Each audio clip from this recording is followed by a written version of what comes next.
Alors ce matin, avec Bérénice Gabriel, nous avons été rencontrer Serge Klarsfeld. Serge Klarsfeld, c'est le fondateur avec son épouse Beate Klarsfeld de l'association Fils et Filles de déportés juifs de France. Il est historien et bien sûr connu pour avoir traqué des nazis comme Klaus Barbie. À ce grand témoin, nous avons demandé ce qu'il pense du retour à travers la figure d'Éric Zemmour du révisionnisme historique autour de la déportation des juifs. Voici sa réponse. Pour l'extrême droite ou la droite extrême,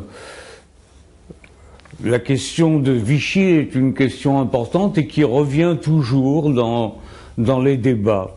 Et comme il n'y a pas d'arbitre pour départager, eh bien, l'extrême droite se sert de cet argument pour essayer de réhabiliter le régime de Vichy. Les partisans de Vichy utilisent toujours l'histoire fiction, c'est-à-dire que ils nous opposent ce qui se serait passé si Vichy n'avait pas été complice des nazis dans la solution finale. L'histoire fiction, on peut inventer tous les scénarios, mais ce qui s'est passé, c'est passé. Une histoire fiction qu'Éric Zemmour utilise à son tour lorsqu'il affirme que le régime de Vichy a sauvé des juifs, une thèse problématique et dangereuse selon Serge Klarsfeld. La réalité, c'est que lorsque, à l'antisémitisme d'exclusion de Vichy, les Allemands ont proposé l'antisémitisme d'extermination, c'est-à-dire de déporter des familles, des vieillards, des enfants, eh bien, Vichy acceptait, alors que la marge de manœuvre de Vichy était vraiment grande, et Vichy ne l'a pas utilisée. Au contraire, c'est Vichy qui a proposé l'arrestation des juifs étrangers. En 1942, 40 000 juifs ont été déportés, ils ont été arrêtés en très grande majorité par la police française, par des uniformes français, aux ordres de leur gouvernement.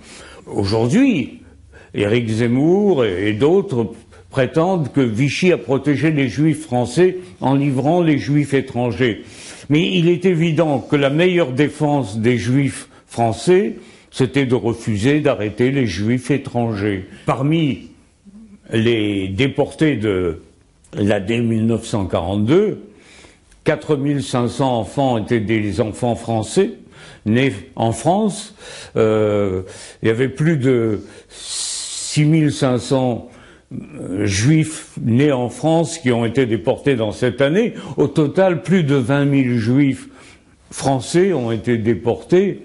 Et la véritable protection des juifs en France n'a pas été le régime de Vichy, bien au contraire, mais ça a été la population française, l'environnement humain, le curé, l'instituteur, les valeurs républicaines, les valeurs chrétiennes, ce caractère d'humanité que la France avait en tout cas à l'époque. On n'a pas commis de crime, dit Éric Zemmour. Écoutez, là encore, la réponse de Serge Klarsfeld.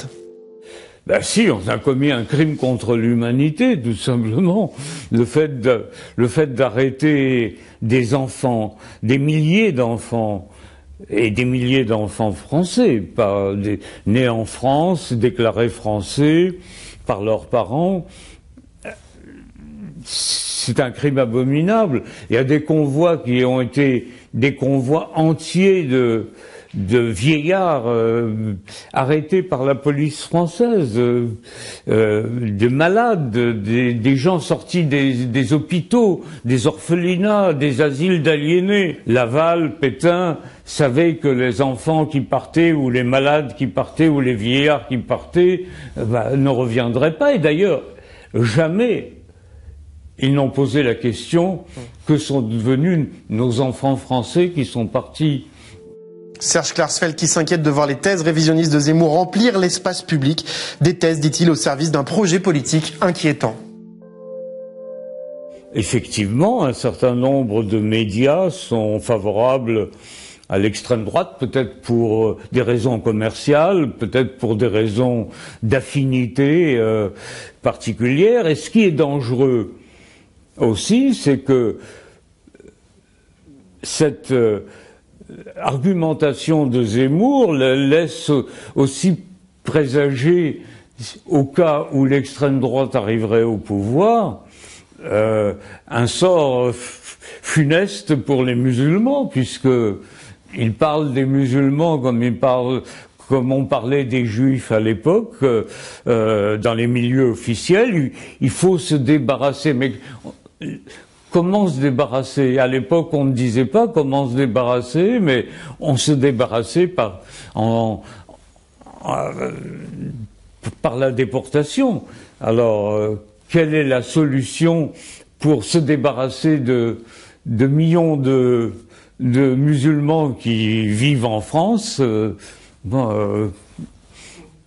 le moment, il n'a pas dit quelle était la solution qu'il proposait, mais c'est une solution brutale. Moi, j'ai dit que c'était bestial même, puisque on revient à une époque d'inhumanité, inhumanité, que les 50 dernières années, en tout cas, on avait cru disparaître cette inhumanité.